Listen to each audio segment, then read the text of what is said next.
Hey, JB here, the Wolf of Wall Street in the Wolf's Den. Time for another awesome podcast. Have a great guest today, expert marketer, online and offline, but known for online marketing, Eric Sue. Very, very smart guy. Partners with a very good friend of mine, Neil Patel, another brilliant marketer out there. They have a great podcast called Marketing School, which is one of the top podcasts out there right now in the business world. We talk about all things marketing and the relationship with sales. Before we go, though, a couple of quick words here. One of the things we do talk about is COVID-19 and how do you make the most of it right now. And the one common theme that we both agreed on is that the people who are, I wouldn't say, let's say, taking advantage of, it's probably the wrong word, but everybody that is doing anything now that involves forward motion is somehow incorporating the reality of what's going on into their marketing, into their presentations, into their offers, into the things they're doing. It's a reality now that we all have to take into account. So when I'm thinking about my sales scripts I'm writing and the presentations I'm making, I'm actually looking what I can to gear offers around like, hey, in response to COVID-19, we're offering a special payment program or X number of months for free, or in response to COVID-19, flexible repayment terms, or, a flexible start date, blah, blah, blah. So I really want you to think about the reality that is COVID-19 in the sense that it's not about stopping or slowing down, but actually using it as a springboard to be more creative with your offers and your marketing. I think when you start looking at things that way and you start looking to incorporate it into the reality of the fabric of what you do for a living, you can actually use this to make even more money, to bring value to more people, and to solve a problem that is really, at the end of the day, mostly just about fear of the unknown. And so much of what we do when we sell and we market is helping people feel okay about the future, that it's a bright future ahead, that you're relieving some sort of pain point, you're scratching some itch. And this is a serious itch that needs to be scratched by pretty much everyone who's considering doing business with you in any shape or form. So with that, let's keep it short today and let's cut to Eric Sue. But first, got a quick word from an awesome sponsor. I think you probably know who they are, but let's hear from them right now. All right, here's the deal. 2020 has been a gut punch to American business, no doubt about that. But if you're going to succeed, you got to have the right strategy and you need an edge. With NetSuite, you can make that happen. The bottom line is that smart companies run on NetSuite by Oracle. This is the world's #1 cloud-based business system. NetSuite gives you visibility and control over your financials, your HR, your inventory, e-commerce, and everything else you need all in one spot. And let me just tell you something. If you're not on top of your numbers, then your numbers are going to be on top of you. Whether you're doing 100 million a year, hundreds of millions a year, $1 million a year, NetSuite lets you manage every penny with precision. Bottom line, you'll have the ability to compete with anyone, work from anywhere, and run your whole company right from your phone. You want to join 20,000 companies, 20,000 who trust NetSuite to make that happen. Listen, NetSuite surveyed hundreds of business leaders and assembled a playbook of the top strategies they're using right now as America reopens for business. You need to watch this, you need to see this. So receive your free guide. It's called 7 Action Businesses Need to Take Now, and schedule your free product tour at netsuite.com/wolf. That's netsuite.com/wolf. Listen, I don't endorse a lot of companies, right? This is one I believe in. You want to check this out. Listen, Larry Ellison, Oracle, business genius, NetSuite, best of breed software by a country mile. So if you're in business and you don't at least check out these 7 strategies that you need to take right now, actions, come on, what's the worst that could happen? At least go check this out, see what the smartest business people in the world are doing right now to maximize this rocket ship up we're about to witness after coronavirus. You need to check this out. So again, one more time, netsuite.com/wolf. That's netsuite.com/wolf. You want to do this right now. All right, so Eric Sue, man, myth, legend, marketer extraordinaire. I think one thing we have to start with here is the distinction in your mind between sales and marketing and how they work together to allow someone to monetize something that has value, right? Yep. So I think marketing is, simple definition for me is bringing people to the point of sale. Right? And so you're handing the ball off at that point, you're handing the baton off, and then it's up to sales at that point to bring the deal home. I think one can't exist without the other. And you're a good example of what you've been doing with marketing right now. You're bringing people, you're building an audience, right? And you're bringing people to the point of sale, to whatever it is you offer. So I think one of the mistakes or the confusion people have out there is that they confuse like that a tripwire offer might result in a sale, but to really get the most, let's say, money and value delivered to someone, typically there's some sort of cap in what you get directly with the funnel. So in other words, while a funnel can still sell things, the really big winners in the game are taking those clients and then really amplifying the value over the life of the client by either using a telephone or a Zoom or in the olden days before COVID in person, right? Yep. What are your thoughts on that? So I think, look, I talk about nerd out on marketing every single day. And I think what I've learned over the years, starting with internet marketing first, is that the people that just focus on making money initially, the affiliate marketers, the internet marketers, they're focused on the funnel. Let's make all these optimizations. But then what you don't think about there is how do you drive the ultimate customer experience? And that's how you retain people for the long term. That's how you can upsell people to these much bigger deals than selling this $10 ebook or this $100 course or whatever. You can go much bigger than that. So I think that's what a lot of people are missing. It's the long-term type of thinking. When you're going out there and doing your marketing, what's the first thing that you do? Do you so every company's obviously has its own best strategy, but like in terms of like identifying like who the buyer is, like do you have a system that you use to find like, okay, we're speaking to one person, or do you think we're speaking to a group of people? How do you do it in your own? Where do you start from? Yeah, I think the way my podcast co-host and I, Neil, the way we do our marketing in general. Neil Patel, right? Neil Patel. I love, yeah. Great, brilliant guy. Yeah, so we do a podcast called Marketing School, and the way we do, for better or worse, the way we do it, and a lot of people make fun of us, by the way, we just like to teach, and we play the long game. We try to teach. We don't try to monetize quickly, and we hit a lot of people. And what ends up happening is we'll have the big clients, the Fortune 500s, all these household names that inevitably they will reach out to us. One guy will message me on Instagram. One guy will just straight up, he'll find my number and he'll call me and say, hey, I binged all your stuff. You have super, high tier clients like that. But then you also have the vast majority of our customers are, people that are learning, they're beginners.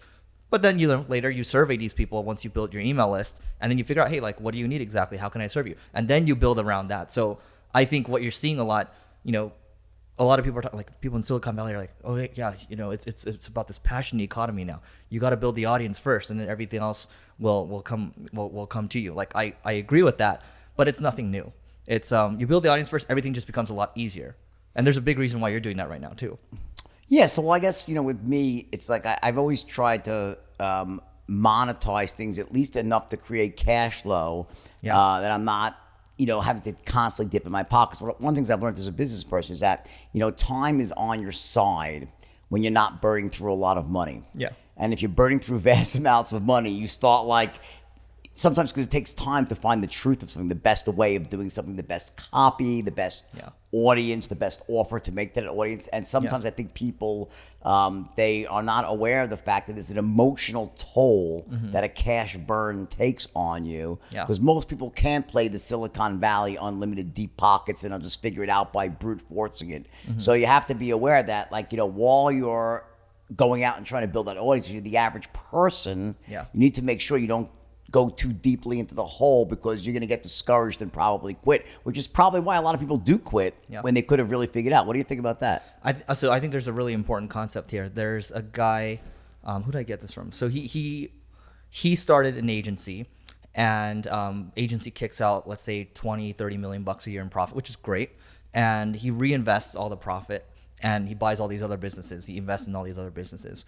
Now, the key thing here is that, whether you decide to do consulting, whether you decide to do drop shipping or whatever, that's the first business you start. That's your launchpad business. That's the foundation. So you get that, you make 100, 200 grand a year just to cover your own expenses. Initially, you're starting out. Then you're good to go. Then you can afford to take shots on this other stuff. And then you can play the long game. You don't need to have all this, you're like hustling all the time and you're just trying to make the next quick buck. But you can take things slowly. And to your point, you said, here's the key thing. You said you're a business person. You didn't say you're an entrepreneur. A business person is different than an entrepreneur. So what you're saying is that when you're coming up with your marketing strategy, you want to sort of take into account, okay, here's my tolerance for acceptable losses while I'm figuring things out. So for the average person, what do you think that the best way to go about this? Let's try to get really granular here, right? I'll share a story. I mean, sure. Sometimes it's pure, let's call it being naive or being an idiot. So let's use me as an example. So let's see, my first podcast, while I was trying to, I bought this business and it was a failing business. I was trying to save the business and I was doing this podcast at the same time. So this was 8 years ago or so. And so what ended up happening, first year goes by. Podcast, I was spending about 6 hours a week on it. I was getting 9 downloads a day after the first year. Probably should give up, right? Second year, keep going. 6 hours a week again. 30 downloads a day. While this company's on fire, we drop all the way down to 1 employee, just things are blowing up, right? But, things turn around, things start to compound, you stick with it, they start to grow, right? And it's just that's the key thing, what I've learned with marketing, more so content marketing, whether it's, building you want to build a YouTube, you want to build an Instagram, whatever you want to build a podcast. It just takes time to compound. It's just like investing, right? You're an investor. So you look, Warren Buffett, he didn't make 96%, 98% of his wealth till after he was 50. Right. So man, you just get older, you get wiser, and it's just just take your time and just focus on the right things too. Because if I only focused on the downloads, I should have given up. But I was learning so much from these other people, from these conversations, that by default put me into a long-term type of mindset, and boom, it just continued to grow, which led to this other podcast. And I still have both podcasts today. How many people do you think make that mistake when they're first starting out of, thinking that it's just I'm going to hit it right away? To me, the interesting thing about funnels is that one little change can make such a difference. It almost doesn't make sense sometimes. I'll give you an example of my own business. We were just testing something out, as simple as trying to get people to submit videos off of a call to action, right? And we tested small, 100 some odd people, and not one single person downloaded, actually entered their video, taped it and entered their video into the landing page, right? Yeah. So we're that's really interesting. We said, let's just try this. Just fill out this form, and then one of our people, our recruiters, we're in a recruiting business, right? Yep. One of our recruiters will send them just a form text. Hey, buddy, great to hear from you. Do me a favor, please just download this video, and as soon as it's done, we'll give you a call back. 60% took their videos in. Little things, yeah. Like a little thing like that, right? And I've seen that again and again and again. Yep. For another example, you've done this. These are really good things to point out for everybody. These are real world examples. I had another funnel I was running where I had a monthly payment plan and an annual. And I was trying to get more people to take the annual, the one pay, right? Well, I'm more cash flow up front, right? Yeah. And I tried all these different things, but what I did, it always 75-25 in favor of the monthly. I tried, raising up the monthly, the annual, 5%, 10%, and whatever I did, it was these incremental change. I could not get it to really flip, which I think is a common occurrence for many people. So what finally, I had this little brainstorm. I said, wait a second. I said, what I'm going to do is I'm going to offer a quarterly payment program as a pop-up. So let's say I have these two things in it, it says monthly here, $20, best deal, stars, highlights, flash, one payment, $97, right? Yeah. 60% of whatever it was, right? At the time, it keeps going more. Who wouldn't do it, right? 25% take it, 70% go for the monthly, right? Yep. So if you click on the monthly, pop, oh, wait, we also offer a quarterly. So listen, this is the interesting thing here. Quarterly of like $29.90, whatever, it was like in the middle somewhere. Guess what happened? They would go back to the next, they would then say, okay, they click on it, go back to the next. No one did the quarterly, but now 75% did the annual. I would never have guessed that.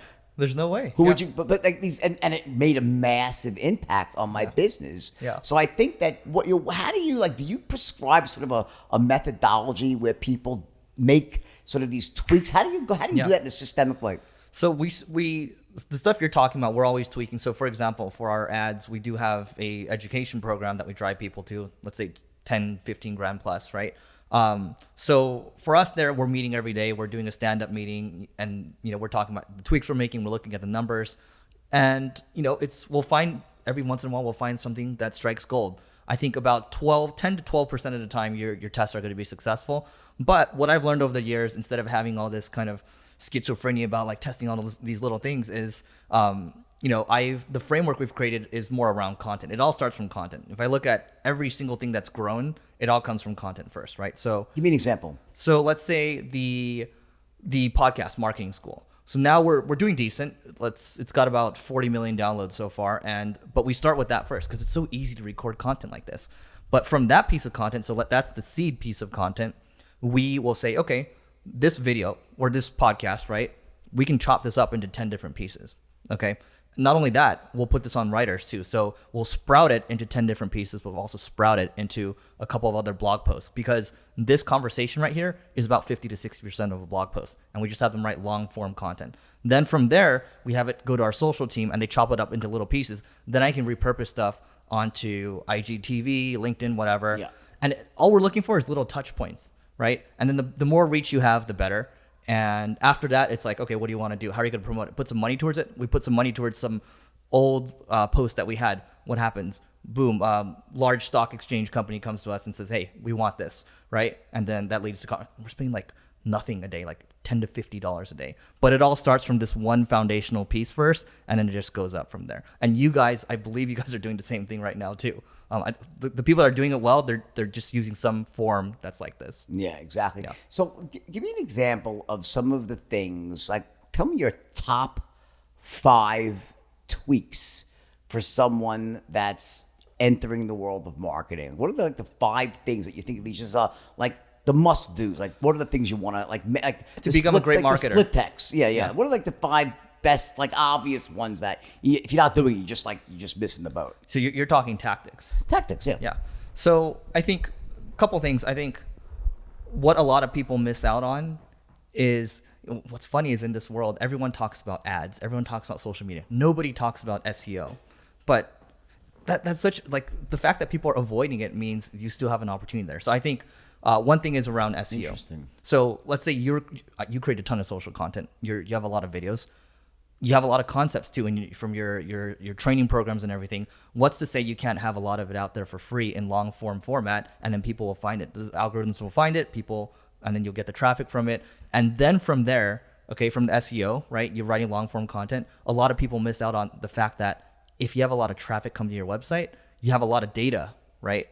And what does that mean exactly? That means I can enrich data, IP addresses visiting my website. So let me know if I'm getting too far in the weeds here. Not at all. So if they're coming to my website, if I see like Coca-Cola's IP address or NASDAQ or whatever, I can enrich those IP addresses, and then I can automatically dump them into a sales sequence and start reaching out to them. So I don't even need a sales team at this point. If it's a smaller company and I just use a tool like this is called the customer data platform. A lot of people, they don't know how to combine these things. If I get a lot of SEO traffic coming to my website, or just a lot of traffic in general, I can use a CDP, a customer data platform, that will have all my data sources talk together, and boom, guess what? All of a sudden I have a sales machine. I'm personalizing things without having to add a lot of overhead. Right, and that's SEO. It doesn't cost you money, so to speak. Well, it costs you money on the content. It costs you money. To me, it's still investing. Right, but it's not like you're not paying for it.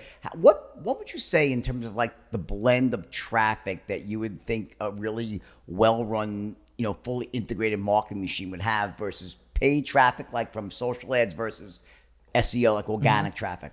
Yeah, I mean, I think probably it depends on the industry, but I think if you look at it as a stock portfolio to make it more just generic, I think you probably want to do a third, a third, a third. So maybe a third from paid, a third from social, a third from SEO. So if one gets burnt down, you still have the other stools to stand on. Right. And how many people do you think are actually doing that? Or is that just a completely, do you think most people just like, this thing, Facebook ads, like it's like. Yeah. Look, everybody that's selling courses, let's just use the course marketers as an example. Facebook ads, Instagram ads, drive them to a webinar. That's it. It works. And even if you're 21 years, by the way, I admire these people that are 21 years old. Buy my coaching course. I'm going to coach you on life. Like, great. You found out a way to make it work. Now go do something for the long term and you're going to do great. So what do you think? Let's talk. You have to talk about that, obviously. So what do you think about this, phenomenon that's developed where, people that really have no business being positioned as experts are positioning themselves as experts and selling, get rich quick schemes. Like ones that, listen, I think there's two very different things. Mm-hmm. And this is where Neil and I are very much alike in a sense. Mm-hmm. I don't sell business opportunities. Yeah. I just sell training. Like my stuff is like I never ever sold a biz op. I always knew if I did, I'd add a zero onto my income. Yeah. Because as soon as you turn into a biz op, people will pay 10 times more for it. They will, but I never did it. All I said is like, I don't care what business you're in. You need to learn this to enhance your business. It's a skill set, right? But yet there's these biz ops out there. They make the people a lot of money. Mm-hmm. I don't think they often make the people who buy them a lot of money. No. What are your thoughts on I guess, I don't know about the ethics. It's a separate issue, but and what should people do that are listening to this to either protect themselves? How do they know who's real, who's not? That's a great question. I think it comes down to what I said earlier. I think in the early days when I was 20, 21 years old, I'm just like, how do I make a lot of money? Like, okay, Asian family, right? It's like, you got to be a doctor, engineer, you got to make 100 grand. So the 100 grand's the number, right? And then you realize 100 grand is really not enough. And then so, I think it's really my message to my 21-year-old self would be, look, slow down. Don't think you need to be making, a couple $100 grand or $1 million out the gate. I think if you can prove that you can make these types of funnels work, you've proven to yourself that you at least know how to make things work. Now take those types of tactics and strategies and apply it to something long-term so you can make a bigger impact on the world. Let's say you want to train people. That's actually impacting people's lives instead of, pilfering their money and then posting pictures of you with a Lamborghini or whatever. Because that doesn't make people feel good. That causes resentment, and that doesn't. It's not sustainable. Exactly. The more impact you make on the world, you're gonna get whatever money you're like. You'll be fine. Like, just focus on impact. Do you think there's something that's just like an obvious tell for these people who are doing that? Like, if someone's watching, say, if you see them saying X, probably you should either investigate it a lot more closely or just run the other way. Is there like that obvious telltale? I know one I see, but what's yours? I'm curious to get your thoughts. I mean, the tell I see is always everyone's copying each other with the same ads, and they're doing a house tour. They're showing like a car. It's like, look at me, I got this, and if you do what I do, you can get this too, and that makes everybody look bad. But I'm curious, what's yours? It's very similar. I think what it is I see someone who is very young usually, so they couldn't possibly have the amount of life experience that you would need to really be teaching something. And also, when they start showing you an equation, if it was so great, why aren't you just doing that yourself and building a real business out of it? Yep. That to me is the telltale sign. Like, for example, I teach people to sell, but I also sell myself, and also there's no doubt. Obviously it's a different situation with me, right? Because I have decades of social proof and success stories. But the point is I see kids, they're like 22 and they're doing the Lamborghini, the house tour, and they all tell the same story. My mother, my teachers told me I wouldn't amount to anything. My mother wanted me to be an engineer or to do this. They told me I should just get this dead end job, but I didn't. And look at me now, and I have a right. Yep. And I think though, and that doesn't necessarily mean that they don't have a gift, by the way. But I think that's the first sign that you need to look a lot more closely at what they're saying and investigate more deeply what Right. their reputation is and so forth. Because I think a lot of these are really about separating people from their money. Right. It's that, and that's what I really liked about what you and Neil do. It's so exactly the opposite. Sometimes it's almost too much. Like, it's like you guys are so. Yeah. Like, no, seriously, it's very serious, high level. Appreciate that. Stuff. So, it's just really great stuff. And it's for me, it's why I called Neil recently when I had questions. I'll call Neil about marketing and stuff because it's like the real McCoy.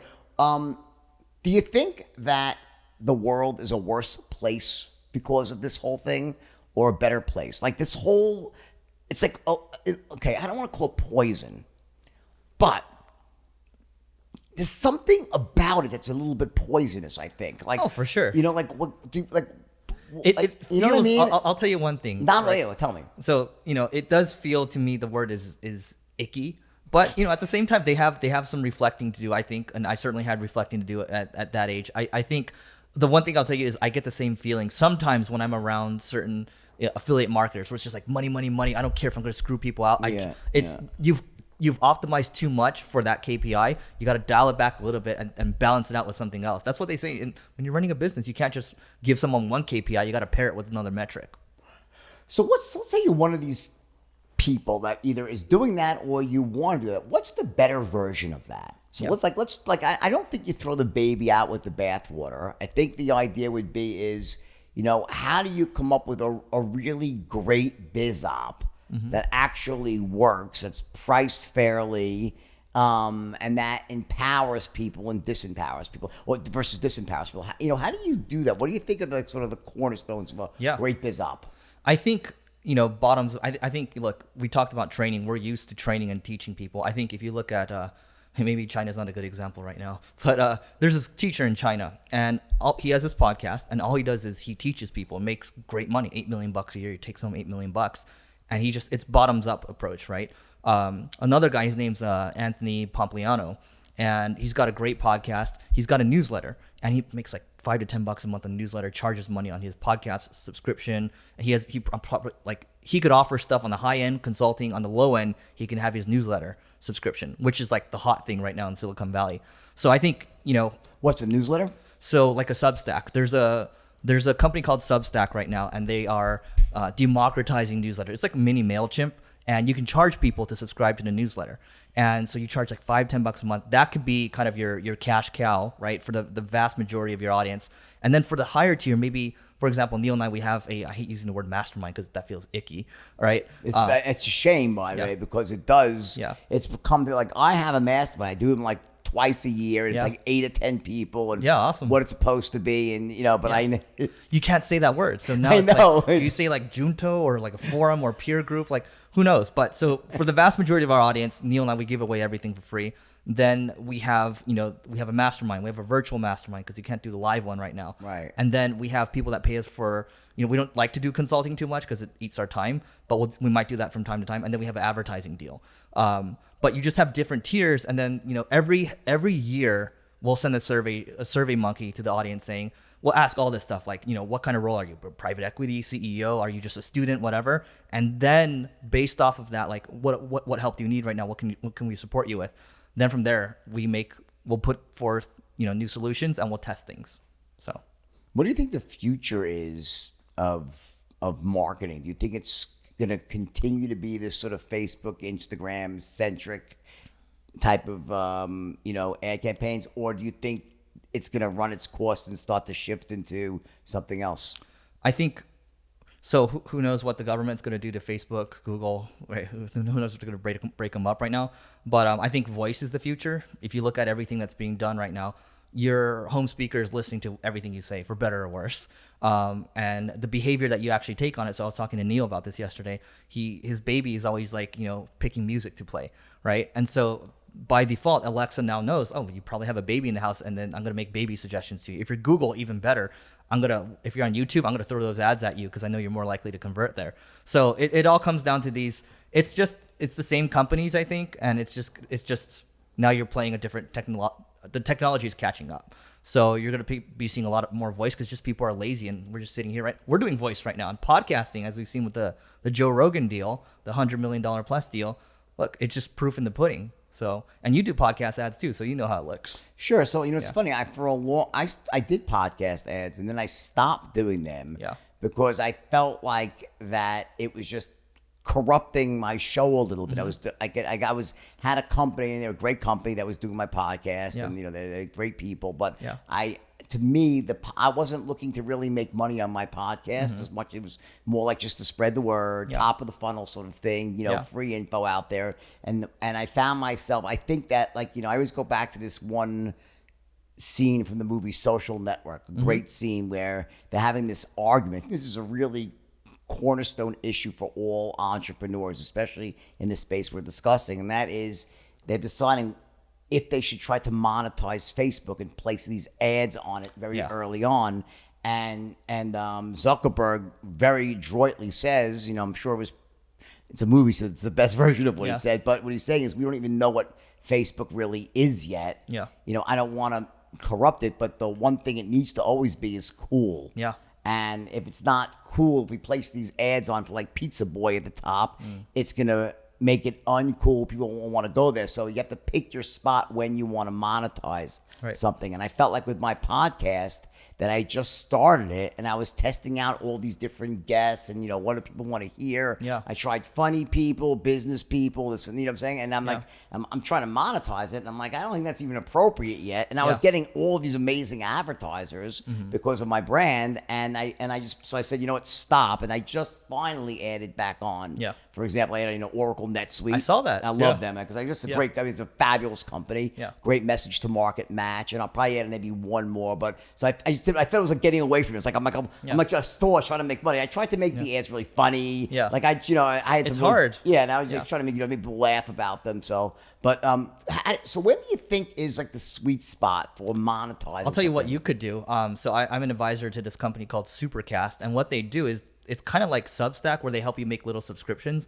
But this is becoming a hotter thing now too, where you can add. So for example, you might say, "Hey guys, this is the Jordan Belfort show, and this is like half of a private conversation I had with I don't know, let's say Noah Kagan, because he had Noah Kagan on recently. So this is half of it, but you want to listen to the other half, go ahead and go to supercast.com/Jordan Belfort or whatever. You can subscribe. It's $5 a month, and you get access to some of my courses or a back end or whatever, and you'll get these private conversations. I do like 2 of them, and I might do a monthly Ask Me Anything. You can charge $5, $10, $15, and that is the go-between right there, instead of saying I'm going to read a bunch of ads for companies I don't care about.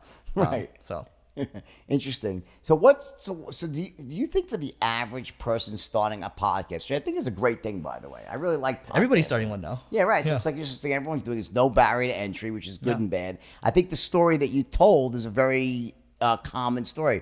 I started my podcast, I got 5 downloads. And no one listened, right? And I kept trying, and then it just didn't work. And eventually, you cracked the code for it. Yeah. What are some of the things that you think a new podcaster can do to try to really dramatically increase their listenership? In the beginning, if they don't have I was lucky I had a brand behind me, but what do you do when you don't have that?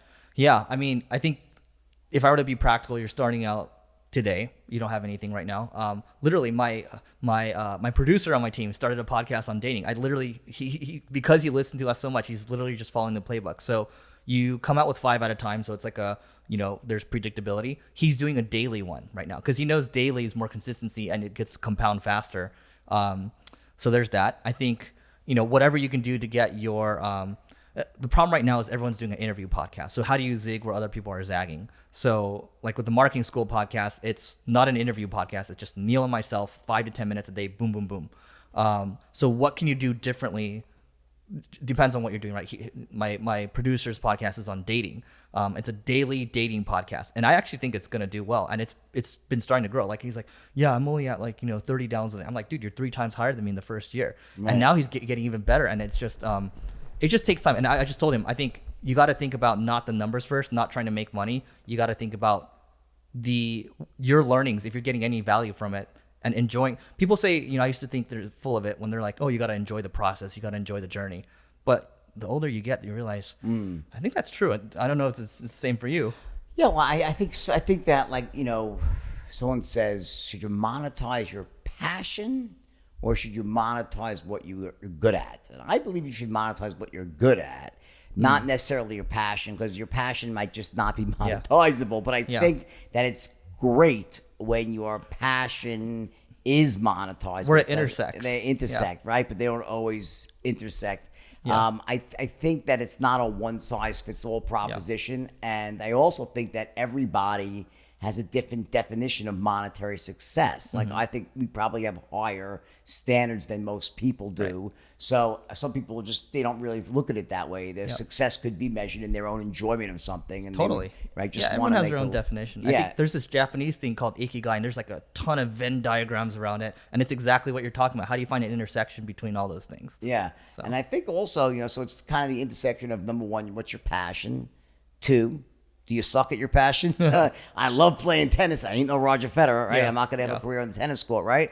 And then just also how you might be great at something, but it's really just not a very lucrative thing. It's, for whatever reason, it's hard to deliver. Not a lot of people in that market. And then also, I think it's, a lot of times, you can, what I would say is almost find something that you don't hate for sure. Like, you don't want to be doing something that you dread. Mm-mm. Like, the day that I have that's the day I stop working. I never ever looked at myself as having to go to work since I was in my 20s. I always, had things that were things that I cared about, and then I felt more alive when I was doing it versus not doing it. It can't be a job. If you're going to start a podcast, or like when you wake up in the morning and it feels like a job, you realize you're probably not doing the right thing. Yeah, exactly. So. What do you think is the biggest break that you've had in your life? What was the pivotal moment for you? If you look back, you're very successful, you're young, all right? And you're not that young, but I thought you looked like you're 12, okay? But you're not that young. Yeah. But no, what do you think is like was there any moment you can look back in your 20s? Obviously, your relationship with Neil is a great thing, right? Yeah. Has Neil, you look at Neil as a mentor to you, or as more of a contemporary? I don't know. I think, more of a contemporary, more of a, we learn from each other quite a bit. Okay, fair enough. So that's a good answer. So, but who, do you have any moments, and it could just not be that mentor, not, but that like just changed your career, the course of it, how quickly you were achieving success? Did some things happen? Yeah. I don't have any crazy, like, your stories are amazing, by the way. But I do remember when I was 25 or 26, I was leading marketing at this tech startup, and I was only a month into the gig, and the CEO pulls me aside and he's like, if you don't hit numbers this month, we're gonna have to let you go because there's 80 people's families riding on your shoulders. And I'm like 26, right? And I thought I'd freak out, but I didn't freak out. I was like, oh, let's go, let's do it. And I think at that moment, it's like, just like, man, if you just see things as like, this is a great challenge, let's do it, you just apply to everything else that you do, and it just keeps stacking. So I think once I took that mindset, I just applied it to, the podcast is not doing well, right? 9 downloads. Let's go. Let's keep doing it. So like I think the more pain I feel, at least when it comes to like mental pain, I think the more excited I get. So at that moment, it should have been a crappy moment, but it was a motivational moment.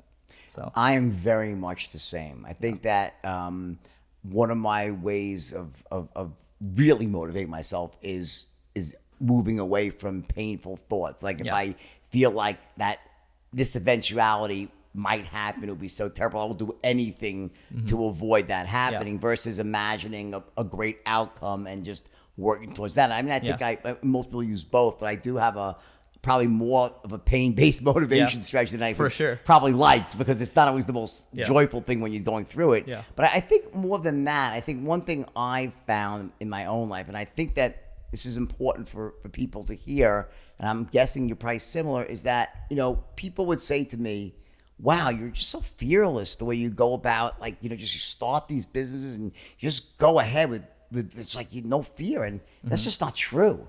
It's like I have massive amounts of fear. I think just don't let it stop me. The fear makes you do that. I just don't let it exactly. It's like, I think there's a really important distinction in life, which you were touching on. That is that pain or fear is not necessarily a bad thing unless you make it a bad thing. You let it demotivate you. Versus for me, when I'm feeling fearful, to me that means I'm pushing the envelope of my comfort zone, and that means I have to work harder, focus more intently on something that it says, hey, get excited right now. This is the stakes are high fuel. Here. It's fuel. Yeah. Yeah. And I think though, what do you think? Like, most people though tend to they sense that fear and they back off. Why do you think that is? I think, at least for me, I can only speak for myself. I think I cared too much about what people would say, right? Like, you know, you have your parents judging you, you have your friends judging you. It's like, oh, look at. And by the way, I did hear these conversations past. Look at Eric. What is he trying to do, right? And a lot of these people are, you know, they're working great 9-to-5 jobs, but, you know, people project their fears onto you, and then you start to feel like it's all about you and it's just about them. But then that causes you to get paralyzed. I think that's what tends to happen, and this is why I've always asked my dad, like, you know, or actually no, I've asked my friend this before. I think he came up to me and he's like, I really want to start a business, man. I want to give you 5%. I was like, don't give me any percent. I'll help you. And I was like, why don't you just start it? And he's like, I don't think I can do it right now. It's too risky, right? It's, you know, my wife's starting something new. It's too risky. And I'm like, yeah, I pull his wife over. I was like, hey, can you start a business right now? You both might as well just take the risk at the same time. He's like, no, it's too risky. She's like, no, I fully support him. But it's really in your mind. Like, you care too much about all these things that are maybe not true, and then you realize you just go for it, and then what's the worst that can happen? You learn a lot. So I think it's a mental reframe, and a lot of people don't understand mental models. So I think that you're on something very, very important here. So you say, what's the worst that can happen, right? I think every person that is about to make a decision always starts there. What's the worst that can happen? I think as human beings, we are fear-based creatures, and we always look at the downside and also the upside. We look at both. We look at both very quickly, almost simultaneously, and the brain works so fast and so automatic. It runs those parallel movies. Okay, if I put all the work in, if I take the risk, put my all into this, what's my chances of success? What does that look like when I succeed? Conversely, what's my life look like if I fail, if it doesn't work out? And I think what happens with a lot of people, it's not so much that they're scared or they have a fear of failure, as much as that when they play that movie out, the winning side, they don't really believe in their heart that they can succeed. They can't see themselves actually succeed.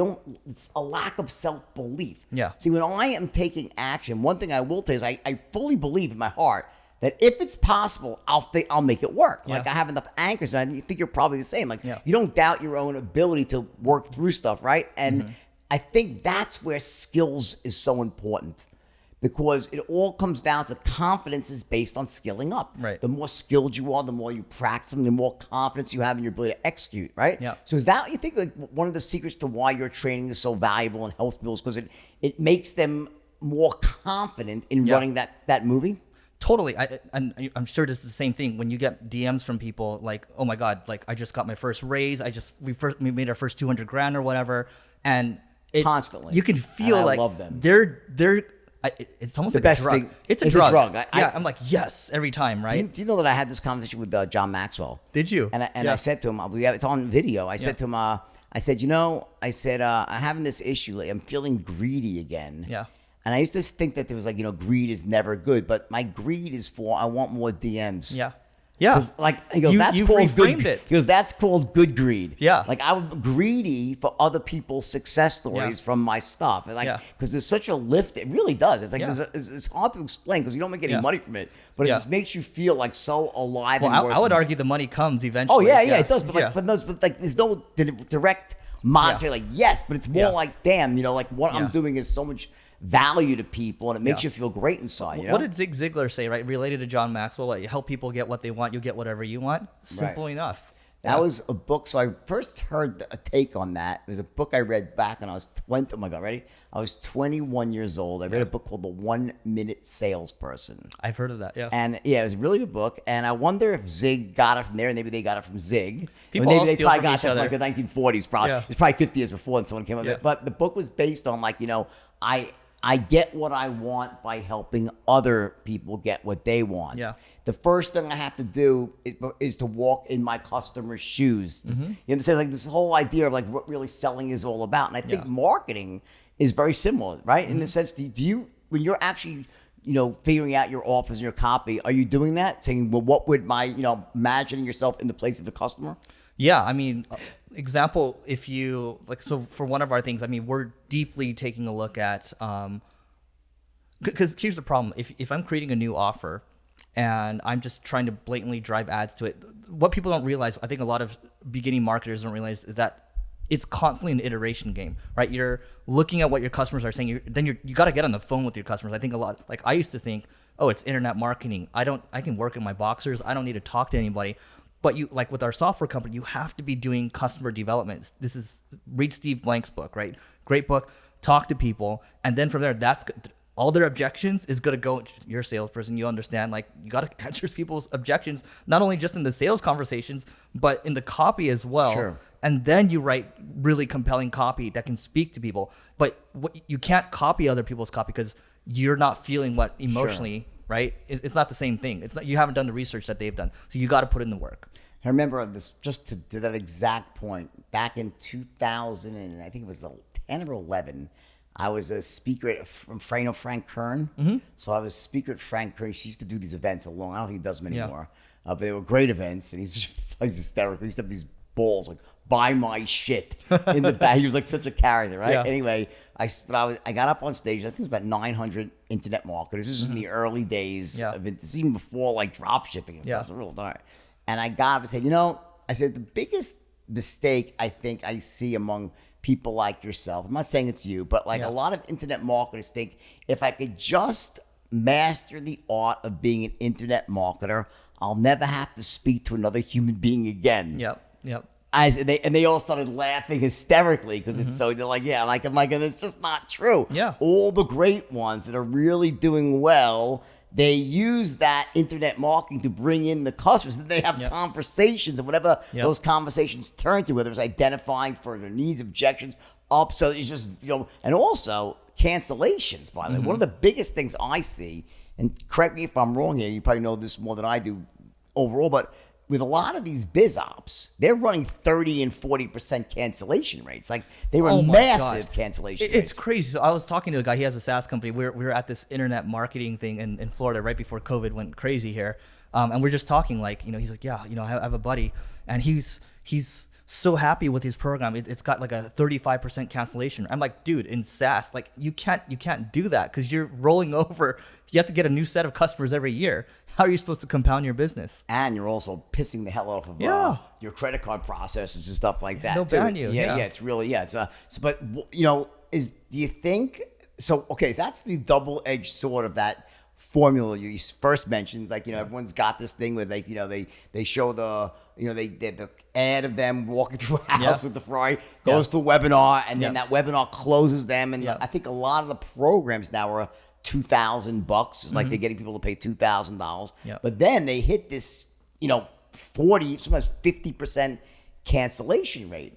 And it's worse than just the cancellation rate because, if they're saying 50, it's 40, it's probably 50 because everyone always, under exaggerates their cancellations. But also there's a cost in keeping track of all that. Like there's, even though you're not having a deliverable, so to speak, where there's returns, but still it's like, a whole customer service thing, right? I think it demoralizes your team too. Like if you've got a good team, like they want to be working on something that motivates them. It's like, I work on this thing that has a 50 to 60% cancellation rate. So what would you do? So if you were a guy, what would you do if you're someone that has a webinar like that or anything where you're just seeing an enormous amount of returns? What do? Do you change your approach? What do you do there? I'll tell you one thing. We have this one copywriter. We use a sales software called Gong, G-O-N-G. It's great. And it transcribes all the calls. You can see how often people are talking, whatever. And he just listened to a lot of the calls, whether it's sales calls or even the coaching calls that the coaches were on. And what he was looking for was, why did people sign up for the program? What problem were they trying to solve? What has the program done for them so far, right? And, from there, they're able to, he compiled everything into this Excel document and he sends it over and he's like, okay, these are the issues that we need to fix right now. Because, they're not getting enough support here, or they would like more phone calls here, or they would like a one-on-one coaching thing or whatever, right? So there's all these little things, and what you're ultimately looking for there through a sea of feedback is you're looking for the signal. What's constantly getting repeated over and over and over. And there's a lot of noise, but look for the signal, and then you can make optimizations. You're constantly tweaking your things. So then you can bring the refund rate down from 50% to 45% to 40%, 35%. Dude, one guy just recently, the CEO called me, because I tried to sign up for this health. It's like a health patch, and measures all this stuff around you, tells you if your glucose is spiking or whatever. And he calls me. It's the CEO. I'm like, why are you doing these calls right now? You're doing a lot of customer development. And he's like, yeah, I've done 600 of these calls, and I'm gonna do like 400 more. And I'm like, that's a badass right there. That's what it takes to build an amazing product.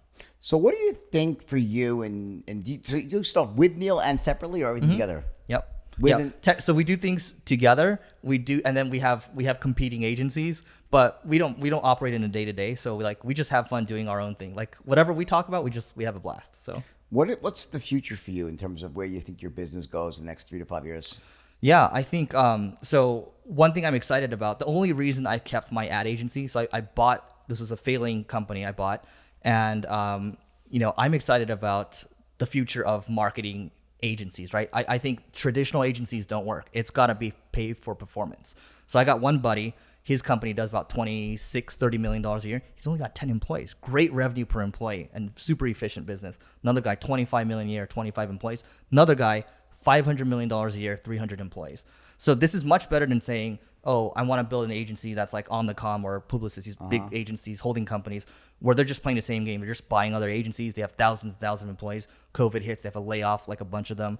I think, that's what I'm excited about for the agency. I'm focused on my software company right now. And then I think ultimately, I think we're probably similar. I just like training and I just like teaching people. Like that's my foundation right there.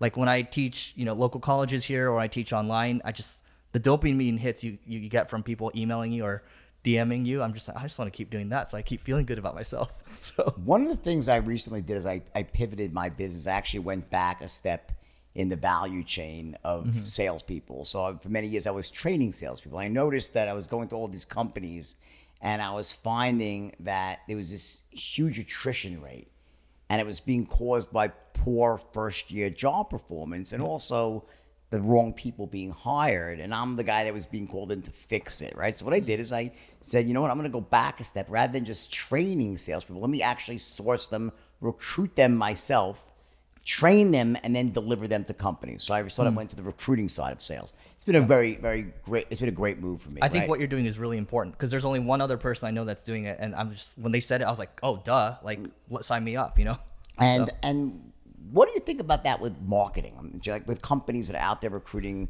people in the marketing department, how many people do you show up for marketing jobs and don't really know the real deal of marketing? You know what's crazy? So on the other podcast I do is an interview podcast. So I always ask at the end, which you're going to be on that one, but at the very end, it's like, how can I help? Every single time without fail. Okay, fine, not 80% of the time. I need a marketer. I need a marketer, right? And so what we're trying to do with Marketing School right now is very similar to this company called Lambda School, and they do an income share agreement. Yeah. And so we're like, why can't we just do that for marketing? We have the audience, plug it in, right? I just said audience first, plug the business model in, should be good to go. So I started that. That's how I started. So I'll tell you the problem with that, just so you know, with Lambda, is that there are these with income sharing arrangements, and I know everything about them. I was this close to launching one, and I backed off at what the happened? the government does not like them. They despise them, and they go after companies. Lambda got shut down once or twice. Other companies have gotten permanently shut down. Education's a very strange thing. So what makes sense a lot now with COVID and everything. It's maybe this is just a hypothesis that Lambda School might be infringing on taking government. Like if you're taking that away, you're competing with the government. They don't like that because that's their money. It goes to further. It's universities, traditional education. There's a huge lobby in there. When you start talking about replacing the traditional education system, because that's what Lambda is really based on. It's this idea that the student loan system is broken. It's a broken model, and that and theoretically, if you look at what Lambda is doing, it makes incredible sense. Like I looked at it, I was really intrigued. Like it's a much better way. What they do is they take people, and if you want to become a coder, you go through this boot camp, but they don't charge you anything for it. Right. But you sign what's called an ISA, an income sharing arrangement and agreement. And after you get employed and you're making over a certain amount of money, you pay them back over a period of 3 to 5 years, whatever it might be. And you might pay 25 or 30 grand. And that would seem like, wow, it's a win-win. I mean, you're deferring. If you don't get a job, they don't get paid back, right? It's the right incentive. But somehow, that got twisted into like this. If you read about this stuff, this incredible amount of bad press and fraud and scams. Oh, yeah. So I shied away from it because it was a shame, because I really thought it was a really elegant model and a better mousetrap, so to speak, for how do you like sort of, give people the education they so desperately need, but not saddle them with student loans. And I think the key thing, though, I think you could make it work if it all depends on the marketing and the messaging around it, right? Like, yes, you can pay this, or you have the income share, and you don't, because Lambda blatantly in their marketing, they were going after, they're saying, hey, we're coming after the traditional education system. But if you lead with the other part first and say, hey, you have an option. Part of it was that the way ISAs work is there's no actual, they don't say the cost of the education is X, a lot of them. So it's not like so they weren't putting a price on the education. And also, and where a lot of them got in trouble is they then attacked them saying, okay, you're not a licensed educator. That's what Lambda got shut down for, was not being a licensed educator in the state of California. There's a law in California that you can't charge, this is crazy. If you can't charge more than $2,500 for a course, but everyone does. That's crazy. Everyone does. So like any seminar that's over $2,500 is illegal in California, but they don't enforce it. But they enforce it because of the student loan. You get it? So anyway, but I think you're right, and that was what part of what inspired me to do what I'm doing. And then I realized, I said, you know what? I'm just gonna bring the price way down. I said, I don't need to I looked and said, okay, so they're charging $15,000. I said, you know what? Let me bring my education down way, way down. I lowered the price of the education, so it was just enough that I want to make sure the student is invested. They have to pay money, right? Because they don't pay money, you know what happens. They don't care. They don't care. So I charge, so the total fee they pay with me to go through a full boot camp and training and coaching is $2,500. It's a good price. Yeah. No, it's ridiculous. It's ridiculous. It's not even fair. It's not getting the deal, but and they pay it over months, after they're already working. Even better, yeah. Right, but what it does though is people say, well, I don't want to pay that. Great, I'm not interested. I'm not finding you a job. It's like if you're not willing to invest a few $1,000s in yourself to learn a life-changing skill, that's why I think Lambda also is good, because it weeds out people that are not willing to invest in themselves. You know what's interesting, Jordan? I think what you could do is there's going to be the reckoning is coming for all these colleges. Look, a lot of Michigan's football program drives $161 million of their revenue. So guess what? I think a lot of these colleges are gonna have to go up for sale. Like you see everything else being bought right now. So what do you make of this whole COVID thing? I mean, what do you think? I mean, listen, obviously there's a virus, right? Do you think that people at this point are just I wouldn't say overreact, but like that there's a cost to things on the other side of emotional damage, whether it's in suicides, failed marriages, child abuse, malnutrition. When people drop below the poverty line, mortality rates, rise significantly. Do you think this was it was a mistake, the original lockdown, and more importantly, whatever, because hindsight's 2020. But now, knowing what we know, what do you think should be done? Like, do you think we're doing the right thing or the wrong thing?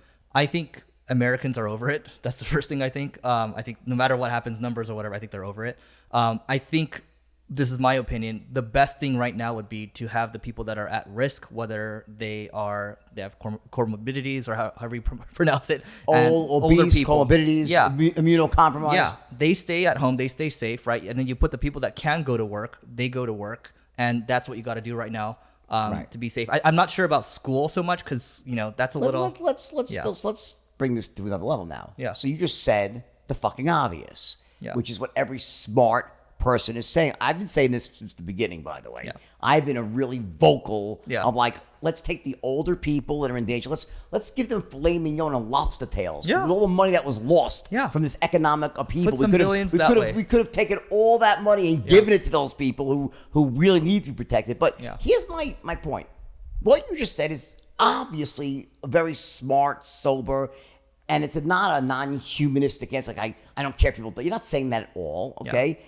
And I had, Dan Crenshaw, representative from Texas, on the show recently. Brilliant guy. He said that. Tommy Learn. I mean, all the people ask us, they all say the same thing. Yeah, I agree. You go.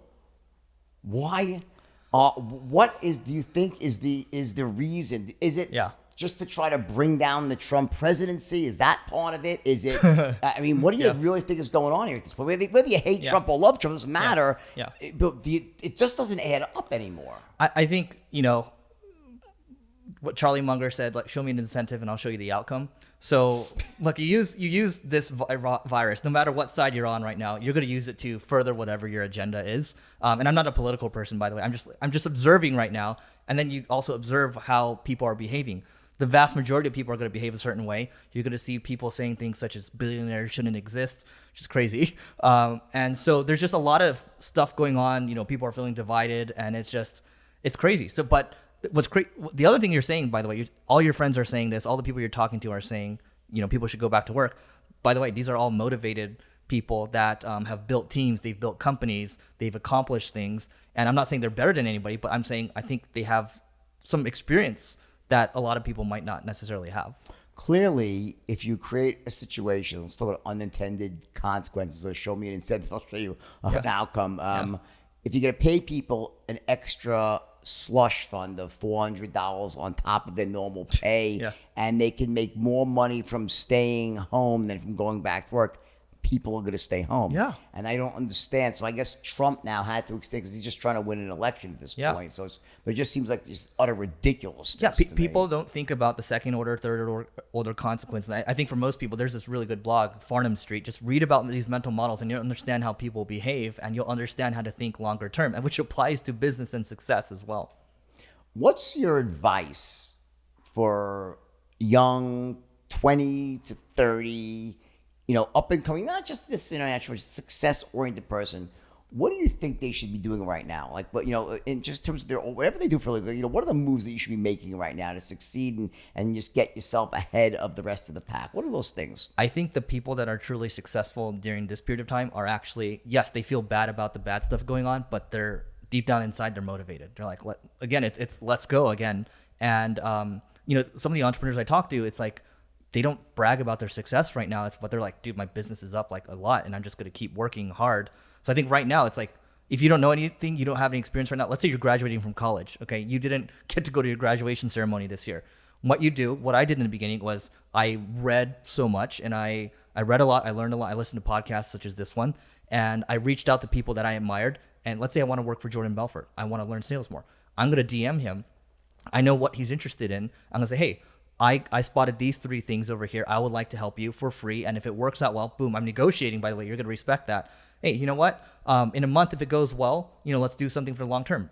And like 80, 90% of the time people do that to me, it works and I respect them more. And without fail, 100% of them have gone on to do amazing things. And I still talk to these people because I love them, because they're driven and they want to make an impact. Got it. Well, I got to say, I'm impressed. What's the best place for people to find more things about you? Like, guys, your podcast, website, where do they find you? Yeah, you can just go to levelingup.com, or you can listen to the Leveling Up podcast, or you can listen to the Marketing School podcast. All right, buddy. It's been a pleasure. Thank you for coming on. You're amazing. And when am I coming on your podcast? Soon, right? Yeah, soon. I love it. Yeah, thanks for having me. All right, guys. Take care of the great episode of The Wolf's Den. Make sure you share this with your friends. This is information that everybody needs to hear, listen to, and act upon. All right, here's the deal. As America gets back to work, you want and need every possible advantage out there to succeed in the new economy.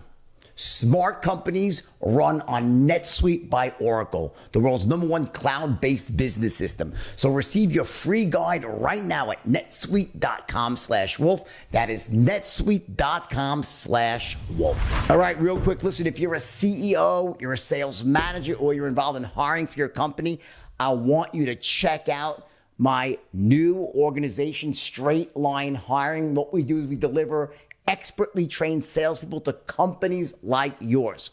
World-class salespeople trained by me and delivered to you on demand. Go to my website, jordanbelfort.com. Check out Straight Line Hiring, the only way to grow your company with certainty.